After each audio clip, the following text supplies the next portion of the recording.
Boa noite. Rio São Francisco, da nascente à foz. O Globo Repórter de hoje viaja pelo Brasil das águas que fazem milagres.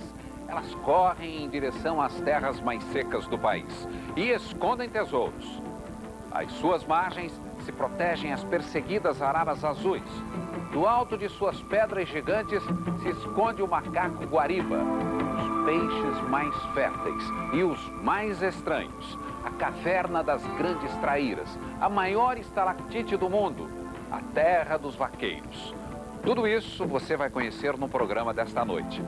Nos acompanhe nessa aventura pelas águas do rio mais amado do Brasil.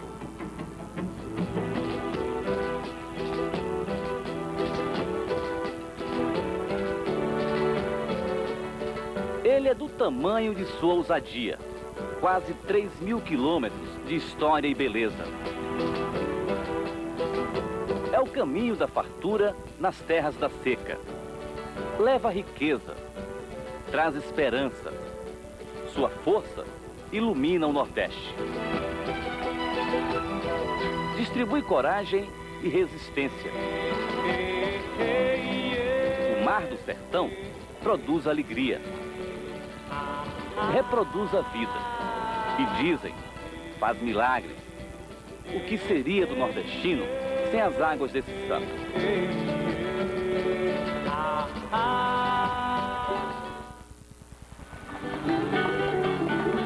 Estamos no sudoeste mineiro, subindo a Serra da Canastra, região de várias nascentes de rios. A do Velho Chico fica no topo, a 1.200 metros de altura, no começo do Chapadão da Zagaia. Aqui, o protetor parece vigiar o berço do seu filho. Um berço misterioso, difícil de se ver. O barulho sutil da água é a única pista. Com a ajuda da bióloga do Ibama, conseguimos descobrir. É surpreendente, mas o São Francisco nasce assim, brotando da terra. São muitos olhos d'água. São muitos. O capim, a vegetação é que seria a salvação desses olhos d'água, dessas nascentes. A vegetação funciona aqui como proteção. Com a simplicidade do santo, ele segue em filetes de água, quase despercebido por baixo do capinzal. É interessante ver como um rio tão grandioso nasce com tanta humildade. Aqui ele começa a se formar, começa a pegar mais volume e vai tentando descobrir o seu rumo. Mas é ainda muito estreito. Basta um salto e acabei de atravessar o São Francisco. Aos poucos, ele vai perdendo a timidez, vai se revelando, rompendo o chapadão, enfeitando os jardins da canastra. Ainda no topo da serra, o primeiro salto. Em companhia de Marcelo, guia que conhece bem a região, vamos ver como São Francisco sai do seu berço. Estamos indo a um lugar que poucas pessoas conhecem, a garganta da montanha. O caminho é perigoso, escorregadio, cercado de abismos. Nós só estamos aqui nesse ponto porque choveu pouco na nascente do Rio São Francisco. Quando chove muito, não dá para chegar. É impossível. Pode ser uma aventura sem volta. Aqui tem um canyon, mais ou menos uns 6, 7 metros de altura.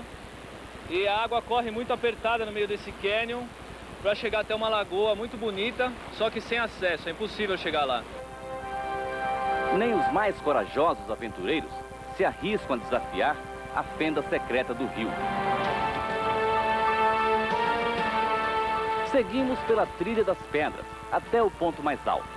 Esta é a única maneira de se chegar onde começa o grande salto.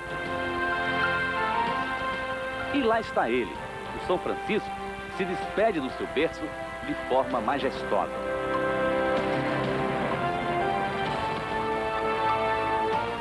Quando você chega aqui nesse ponto, o que é que você sente, Marcelo? Emoção. 200 metros de queda d'água e um volume que, mesmo em épocas de seca, impressiona. A Cachoeira de Cascadanta é uma das mais bonitas paisagens do Brasil.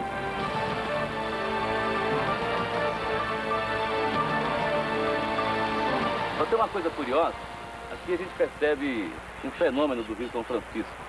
Ele desce da serra, em vez de tomar o rumo do sul, ele corre para o norte. Seria este fenômeno uma das obras do Criador para socorrer o Nordeste? No meio da caatinga seca do sertão, o nordestino vive sonhando com a água.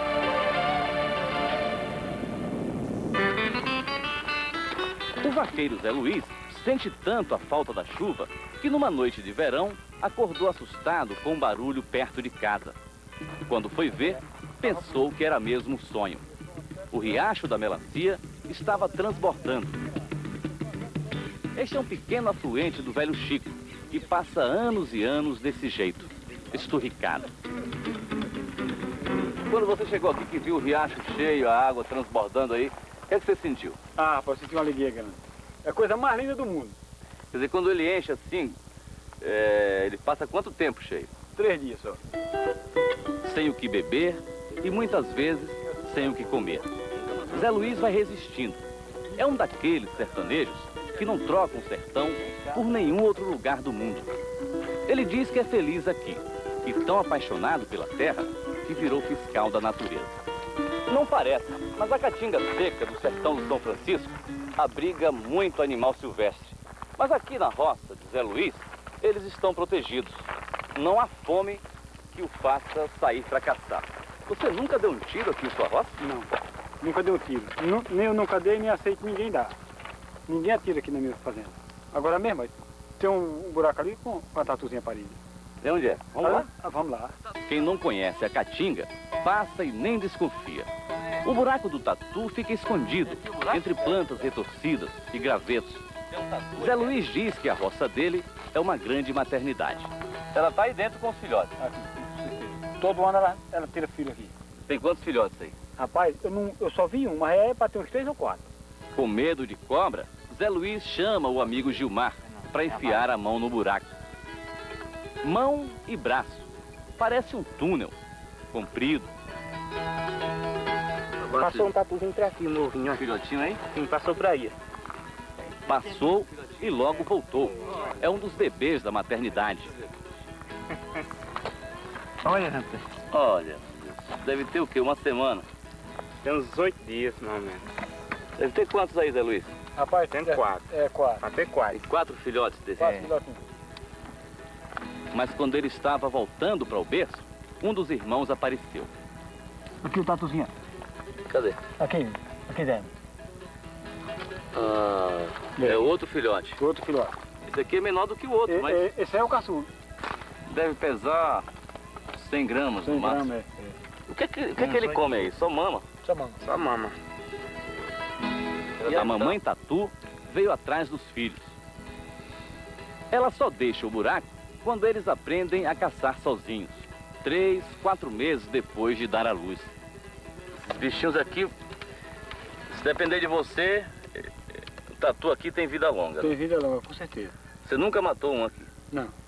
E nem ninguém mata aqui na Nem sua ninguém mata não, que eu não deixo de jeito nenhum. Se eu sonhar que o cara matou, eu vou atrás dele. Zé Luiz ainda não precisou cumprir a promessa. Nesta região do Nordeste, o Velho Chico é o grande companheiro do homem, mas não recebe nenhuma ajuda, nem dos seus afluentes. Este chegou a contribuir há milhares de anos. Hoje, só carrega os monumentos que foram esculpidos pela força da água. Símbolos da caatinga mais densa do Brasil. Estamos no raso da Catarina.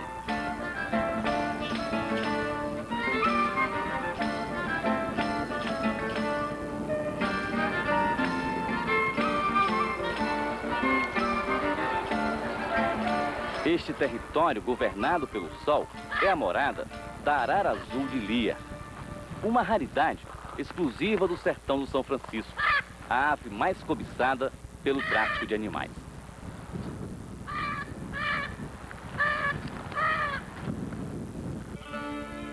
Este casal foi levado por traficantes para Singapura, do outro lado do mundo. Resgatado pelo Ibama, atravessou o Atlântico de volta ao Brasil na classe executiva de um avião. Hoje, vive em cativeiro no Zoológico de São Paulo. Em Liberdade, a população dessa espécie é tão reduzida que os biólogos conseguiram contar. São 250 araras. Todas vivem no raso da Catarina. Nós estamos entrando numa fazenda que é a mais frequentada pelas araras. É uma área em que elas costumam comer diariamente. Aqui nós vamos ver as araras, não vamos? Com certeza. Será que elas estão aqui por perto? Possivelmente, porque, olha só, naquelas árvores grandes ali, tem um bando ali. Tem quantas ali na frente? Ah, eu acho que tem 20. 20 araras? É, 20 araras. Inclusive já perceberam a nossa presença. Daqui a mais alguns minutos elas vão voar.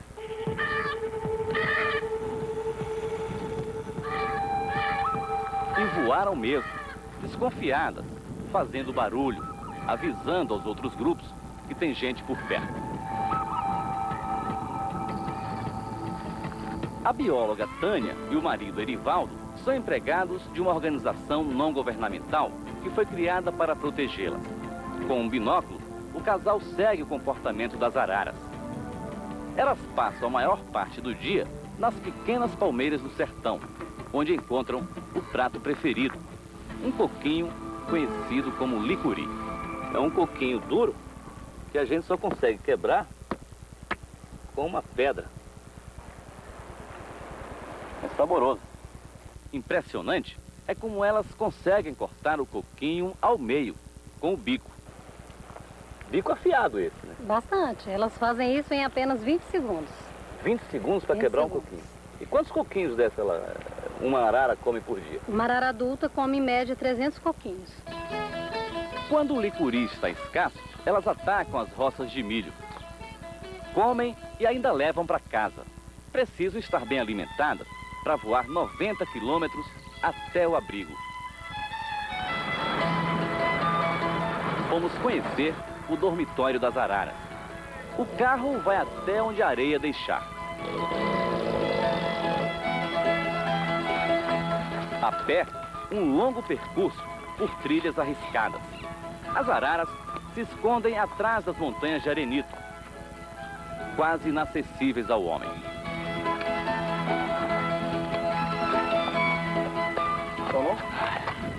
Mais uma dessa eu morro. É no alto daquele paredão que elas passam a noite. É lá também que elas se reproduzem. O carcará e o urubu-rei já descobriram. São os maiores inimigos das araras, além dos traficantes. Quantas araras nascem nessa região aqui por ano? Em torno de umas 12 a 14. 250 araras? É uma população razoável? É pouca ou... É muito pouca, muito pouca. Precisamos fazer muita coisa ainda para melhorar esse número.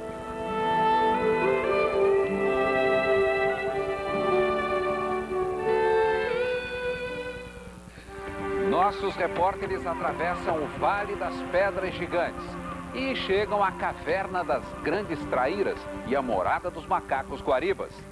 Veja a seguir.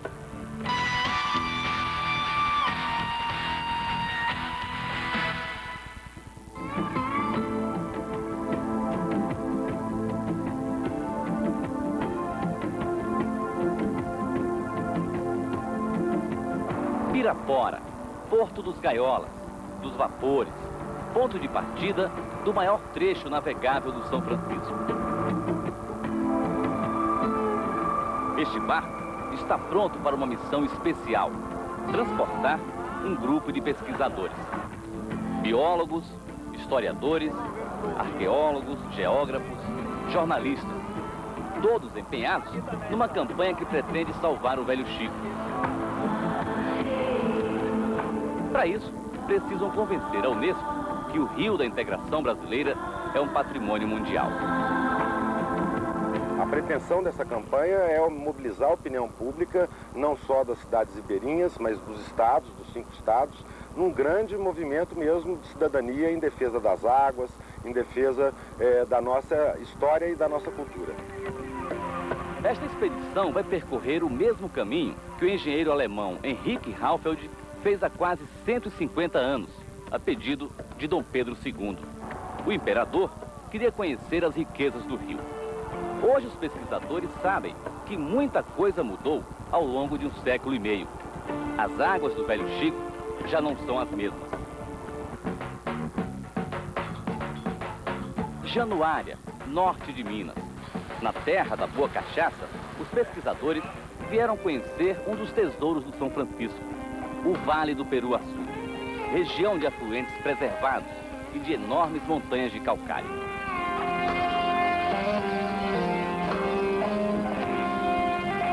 Este importante patrimônio ecológico abriga espécies raras da nossa fauna e revela um dos cenários mais impressionantes do Brasil.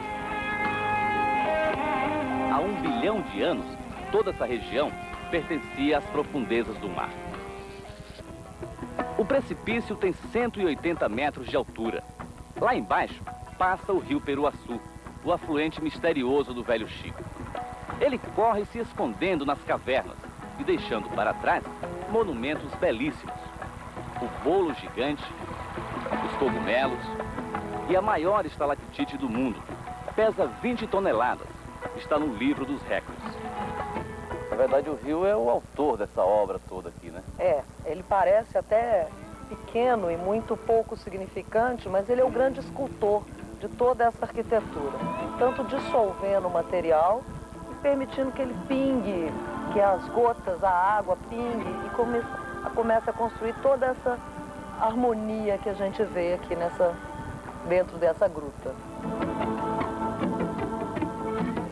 Mas quem conhece os mistérios do Peruaçu é este homem. Antônio Santana é fiscal do Ibama e vai nos levar a uma caverna que guarda um dos segredos da região, a Caverna das Grandes Traíras. Chegar lá é uma aventura. É preciso subir e descer montanhas. Não há como evitar os obstáculos de pedra. Nunca vi tanta pedra num lugar só. E pedras gigantes. Provavelmente caíram lá do teto da caverna. Aqui houve, pelo que se pode notar, um grande desmoronamento. Mas eu acho que nós chegamos à boca da caverna. Está aqui na frente. É uma caverna grandiosa. Mais um esconderijo do rio Peruaçu. Aqui ele corre silencioso na escuridão. Santana começa a procurar, ansioso para nos apresentar a sua descoberta. Não demorou muito, avistamos a primeira traíra. Isso aqui não é tão grande não, mas... Essa é pequena, isso aí pode pesar 1/2 quilo mais ou menos. Aqui tem traíra de 3 e 4 quilos.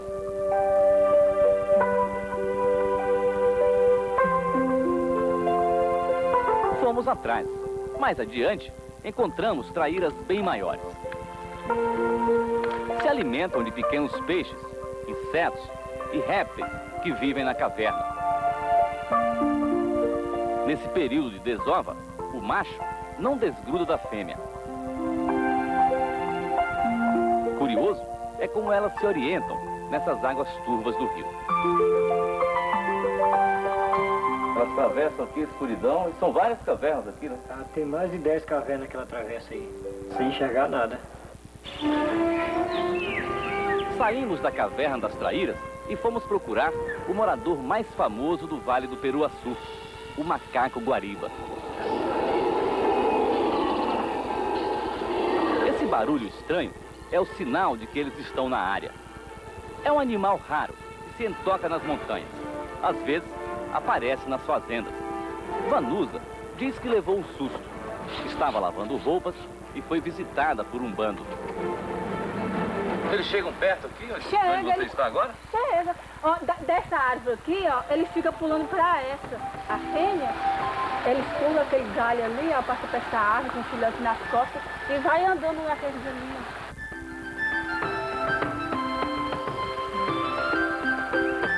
Na fazenda de Vanusa, nunca mais eles apareceram. Não é um bicho fácil de ser visto. Nesta época do ano, eles preferem as tocas dos paredões de calcário e o topo das montanhas do vale. Pra gente conseguir ver, tem que subir essa montanha por cima, mas é muito impossível subir por aqui, né? Tem que dar uma volta muito grande para chegar lá em cima, no topo lá. Com um técnico do IBAMA, embarcamos no helicóptero e fomos procurar os guaribas. Depois de meia hora sobrevoando as montanhas do Peruaçu, finalmente encontramos os macacos. Com o barulho do helicóptero, o grupo se divide, assustado. O líder, de pelo escuro, salta em busca de um caminho seguro. A fêmea mais velha acompanha o macho. Na fuga, o casal se separa. Ela segue desesperada, procurando uma toca para se proteger. Eu não conhecia a presença desses animais aqui, mas é uma região onde a gente pode ver que tem bastante abrigo para esse tipo de animal, tem uma vegetação ainda preservada na beira das cavernas, então é um lugar que pode ser que seja bem propício a ter outros grupos além desses.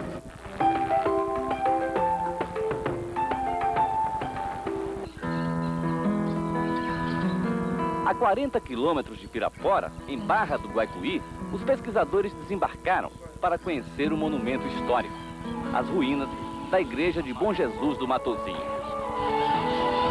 Esta obra dos jesuítas, erguida pelos escravos no início do século XVIII, não chegou a ser concluída, foi abandonada.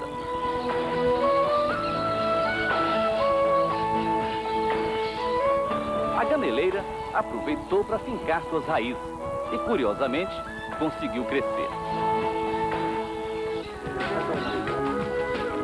No computador, ligado a um satélite, todas as informações são armazenadas. A situação dos monumentos históricos do Vale do São Francisco também vai compor o relatório da expedição. A Igreja de Bom Jesus do Matozinho fica na foz do Rio das Velhas, maior afluente do São Francisco, maior e o mais poluído. Segundo os ambientalistas, a poluição atinge 80% do Rio das Velhas.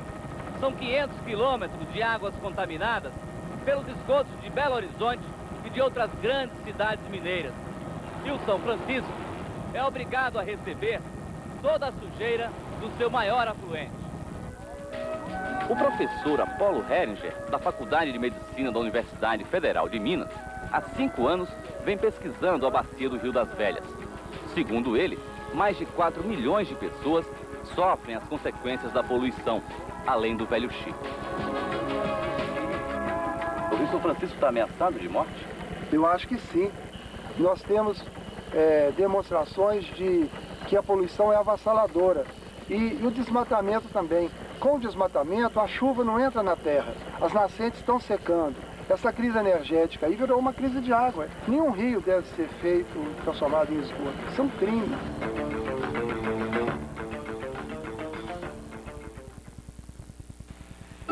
Quem é mais forte, o boi ou o vaqueiro? E como a água chegou à casa do homem que ficou mais de 1 ano sem tomar banho? Daqui a pouco.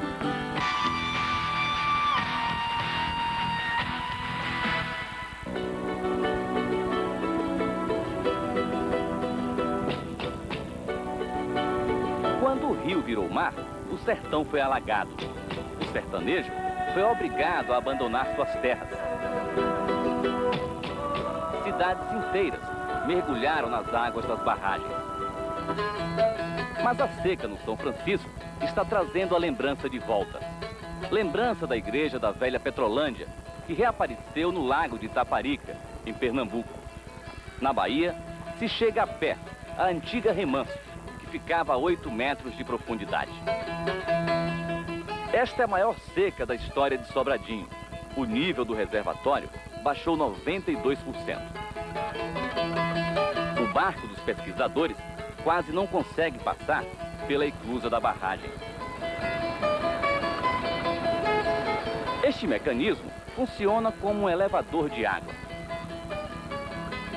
A embarcação sai do nível da represa e reencontra do outro lado do paredão, 32 metros abaixo, o leito do rio.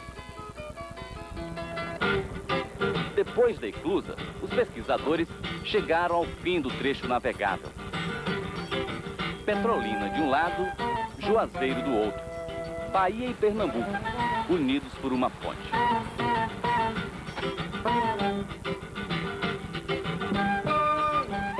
Afonso, fomos descobrir um trecho do São Francisco que fica escondido. Tenório, nosso guia, conhece bem esse labirinto de pedra. Nós estamos entrando numa área que de barco o homem nunca chegou. Vamos conhecer o início do cânion do Rio São Francisco. E isso só é possível porque das 5 usinas que geram energia em Paulo Afonso, 3 estão sem funcionar. Quer dizer, elas em operação não se consegue navegar aqui. Certamente, quando as usinas, as PA1, 2 e 3, são as usinas paradas em Paulo Afonso, estão funcionando, a água fica muito turbulenta, porque a saída d'água das usinas é exatamente dentro do quente. Dá pra ver aqui as marcas da seca, ó. Essa parte mais escura é o nível até onde a água chegava. Mas ali na frente, dá pra ver a usina de Angiquinho. É a primeira usina que produziu energia no Rio São Francisco.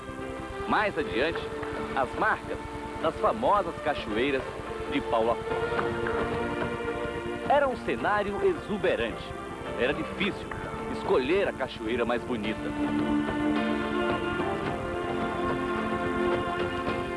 Hoje, das pedras, caem pequenos filetes de água.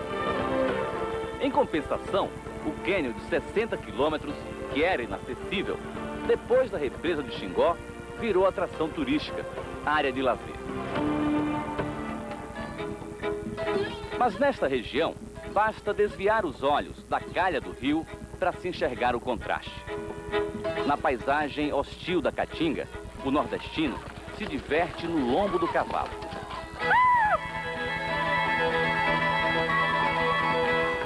Tendo cavalo ligado, a coisa tá boa. A festa tá feita. Tá feita. A festa que Zé Luiz promete é para comemorar o aniversário do seu filho Luizinho.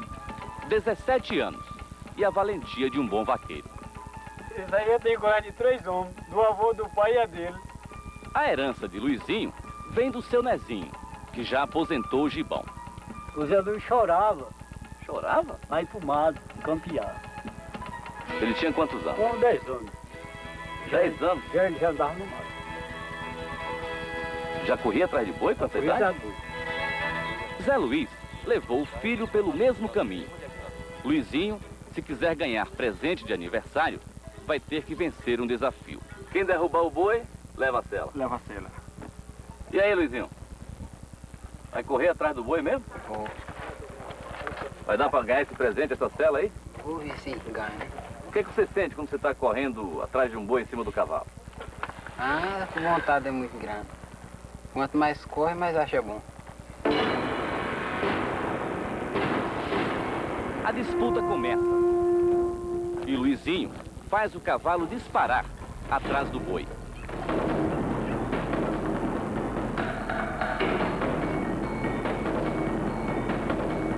Com a coragem de 3 homens, como diz o pai, ele se esforça para não deixar a cela escapar. Não é fácil. Na lei da Caatinga, coragem só não basta. A experiência também conta, e Gonçalo sabe disso. Na primeira oportunidade, o boi foi dominado. Tá no chão, Vitor? Tá no chão. Quem foi o herói? Foi o Gonçalo. Não deixou o Luizinho ganhar não, Gonçalo? Rapaz, deixa aí não. Eu falei pra você? O vaqueiro é bom, mas a luva matou o vaqueiro. Essa luva aqui é que é a luva do vaqueiro derrubar o boi no mato. Essa aqui. É uma meia luva, na É verdade. uma meia luva, você cobra sua mão. Toma aqui a cela, você tem de parabéns? Nada.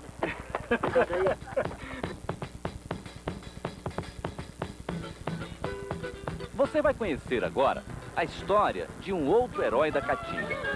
Estamos chegando à Baixa do Chico, território dos índios Pancararés. É um lugar isolado do mundo. Não tem escola para as crianças. As pessoas aqui crescem sem estudar. Não tem luz elétrica. E água é coisa rara, só quando chove. Em 98 estivemos aqui e fizemos um amigo. Lembra do seu Lino? Aquele que há mais de 1 ano não tomava banho? Eu não tomo banho? Tá com 1 ano e 6 meses. Até para matar a sede, seu Lino sofria. Buscava água na batata do umbuzeiro.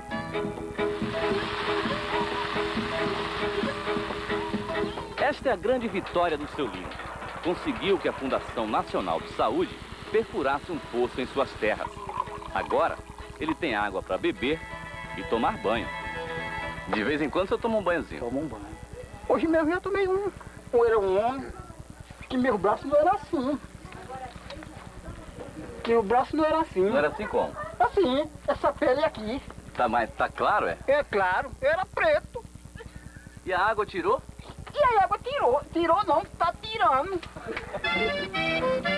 A verdade é que seu Lino está ficando mal acostumado. E não é para menos. É difícil resistir a um chuveiro no calor escaldante da Baixa do Chico. Seu Lino, quantos banhos por semana o senhor toma? Hein? Quantos banhos por semana? Homem, a certeza é 2. Por que você não toma banho todo dia, seu Lino? Eu não vou tomar banho todo dia. Banho é luxo e desce o bucho.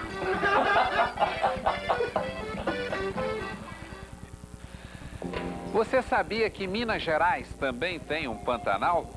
Um peixe com cara de tamanduá e um outro capaz de gerar 200 mil filhotes. Daqui a pouco.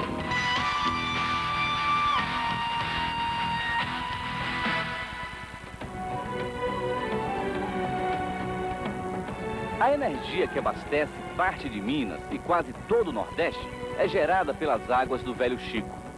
Mas na primeira barragem do seu curso, ele tem chegado sem força ultimamente. O Lago de Três Marias está irreconhecível.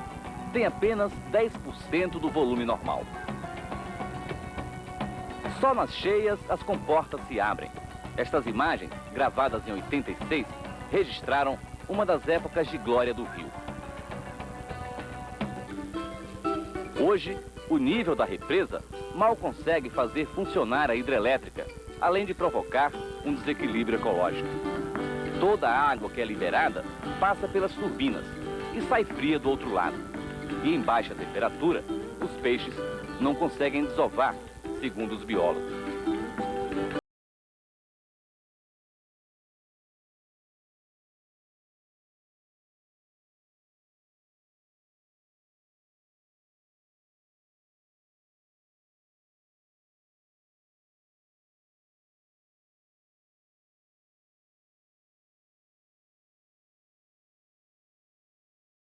Símbolo do São Francisco, o pirá, um peixe considerado o mais bonito do rio. Peixe curioso, tem um focinho aqui, né? É, ele tem esse focinho parecido com o tamanduá, e por causa disso que muitos chamam ele de pirá tamanduá. Na nossa região, segundo os pescadores mais antigos, era um peixe abundante. Hoje é raro. Além do pirá, surubim, dourado,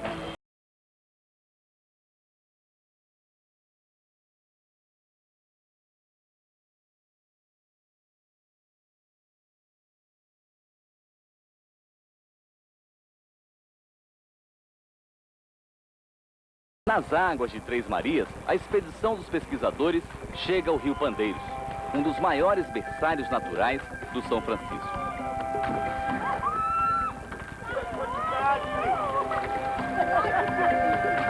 Não é de se estranhar a surpresa. Estão visitando Pandeiros pela primeira vez. Não sabiam que os cardumes podem ser vistos de perto. Em tempos de seca, essas águas ficam mais transparentes. Uma das piores crises que já houve nos últimos 10 anos. Aqui no Rio Pandeiros. No Rio Pandeiros e no São Francisco também. No período da Piracema, os peixes que sobem ao São Francisco entram no Rio Pandeiros para desovar. Aqui, eles encontram a temperatura ideal para a reprodução. Água quente e limpa. É o paraíso das espécies que se alimentam de plantas aquáticas. Dos carnívoros também. Tem fartura de comida para todos os paladares. Que peixe é aquele lá? Esse é curimatã. Curimatã. Um peixe desse chega a reproduzir aproximadamente 200 mil peixes. Cada peixe? Cada peixe. E o berçário desta maternidade? Onde está escondido? Walter, que conhece todos os atalhos do rio, está indo nos mostrar. Vamos atravessar um pântano, uma região em que o Pandeiros praticamente some sob os aguapés. Quanto mais se tenta avançar, mais fechado vai ficando o pântano. Com dificuldade, chegamos a uma das muitas moradas dos filhotes. A maioria das 150 espécies do São Francisco nasce nestas águas rasas e cheias de nutrientes. Aquela que você vê parada no fundo, ela está alimentando de detritos. Aquele ali é curimatã. Dá para ver também o piau três pintas. Ele tem 3 marcas. Dá para ver o dourado. No próximo ano, vão começar a subir o rio para o processo de piracema. Os pesquisadores saíram encantados. Descobriram que, pelo menos aqui, o São Francisco conta com um aliado rico, cheio de vida. Um Pantanal em plena Minas Gerais, aqui já na fronteira com a Bahia, entrando para o sertão, realmente é uma coisa surpreendente e emocionante. Depois do Rio Pandeiros, o Velho Chico invade terras baianas. Em Bom Jesus da Lapa, ele é parceiro da fé. Ao lado do rio, o Santuário das Promessas, onde a natureza construiu a Catedral dos Romeiros. Dentro das grutas, a esperança da cura brota das pedras. E enche de devoção os grandes salões.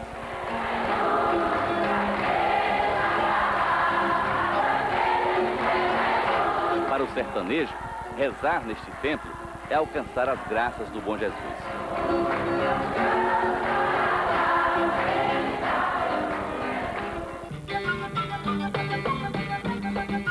A água santa do São Francisco tem muitos outros poderes, além da imaginação.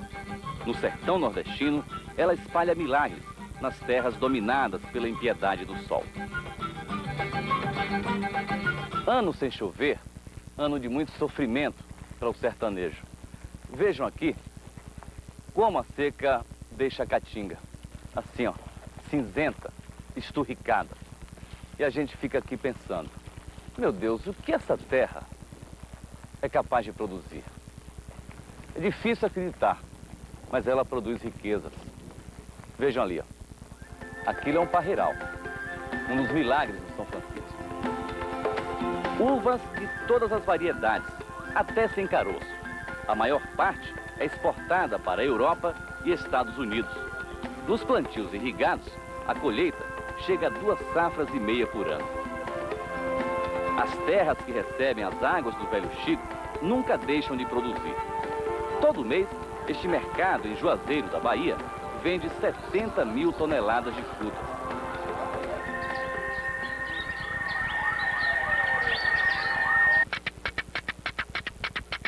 Onde a irrigação não chega, a vida é sinônimo de sofrimento. À noite, as rezadeiras de Paratinga rezam ladainhas pelas ruas da cidade.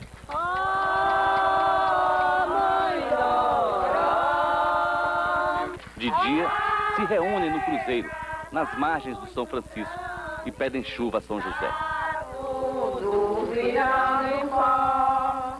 A gente anda descalço na terra quente, pedindo chuva com uns litros de água na cabeça e flores, e depois despeja no cruzeiro em ação de graças a Jesus, para que ele receba aquela molha no cruzeiro e mande a chuva para nós. A seca tá muito grande, tá tudo virando pó.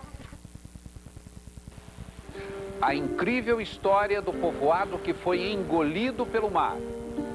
Daqui a pouco.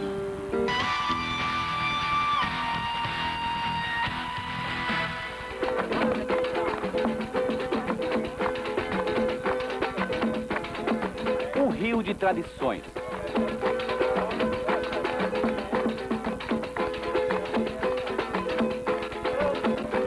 Que se diverte dançando.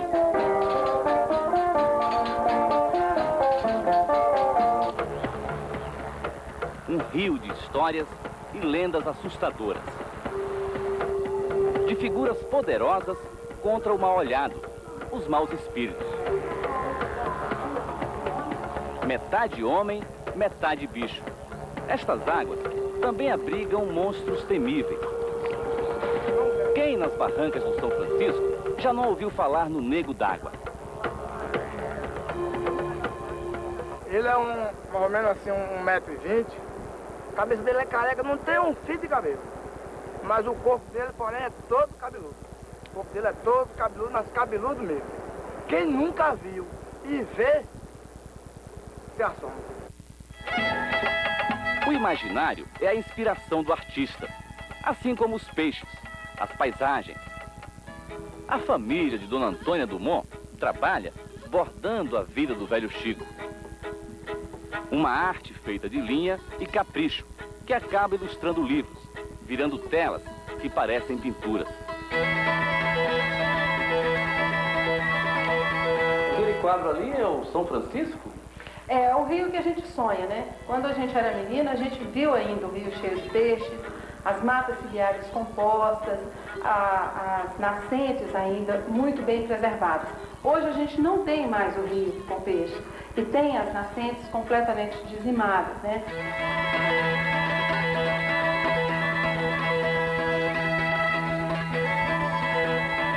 Dona Sávia não imaginava que um dia o velho Chico fosse pedir socorro.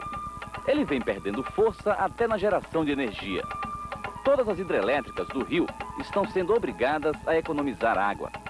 Em Xingó, última barragem, a vazão liberada é pouco mais da metade do volume normal. Quanto menos água nós gastarmos no processo de geração de energia, melhor para o Nordeste. Por quê? Porque a água é a matéria-prima, é o combustível das usinas. Depois de Xingó, o rio está quase sem vida. Os pesquisadores percorreram o trecho mais raso, entre Piranhas e Penedo, em Alagoas. Na Foz, viram que o velho Chico se despede cansado. Ele, que invadia 8 quilômetros do mar, agora está dominado, sem força até para proteger o povoado do Cabeço, em Sergipe. Em 98, o Globo Repórter esteve aqui e mostrou que algumas casas ainda resistiam ao avanço do mar. Nós vamos ver agora o que restou do povoado do Cabeço. Será que ainda tem alguma casa por lá? Ou o mar já engoliu tudo? Logo na chegada, percebemos que o farol mudou de lugar. Há 2 anos ele ficava na areia da praia. As ruínas das ruas que vimos naquela época sumiram. Da casa de Dona Irene, que ainda estava inteira, restam alguns pedaços do piso. Tinha os pés de coqueiro aqui na frente, a gente se assentava meio-dia, aí ia mais uns meninos, aí era bom. Mas agora até os coqueiros já levou todinho, estão tudo aterrado debaixo de areia. Mais de 40 casas, escola, igreja, cemitério. Tudo foi destruído nos últimos 10 anos. Segundo este pesquisador da Universidade Federal de Sergipe, Dona Irene, que hoje mora a 100 metros da praia, vai precisar se mudar de novo. Com essa taxa de avanço que nós ainda verificamos, o processo não terminou, ele continua cada mês, provavelmente a nova casa da Dona Irene também será engolida pelo mar em breve, talvez daqui a 1 ano, por aí. Sem força, maltratado, aos poucos ele vai se encolhendo. Mas até quando o velho Chico vai ter fôlego para distribuir riqueza, para salvar o Nordeste, para encantar o Brasil? O rumo do rio depende dos brasileiros ou da providência externa? O velho Chico precisa mesmo ser reconhecido pela Unesco como patrimônio da humanidade. Talvez assim corra menos risco de virar saudade.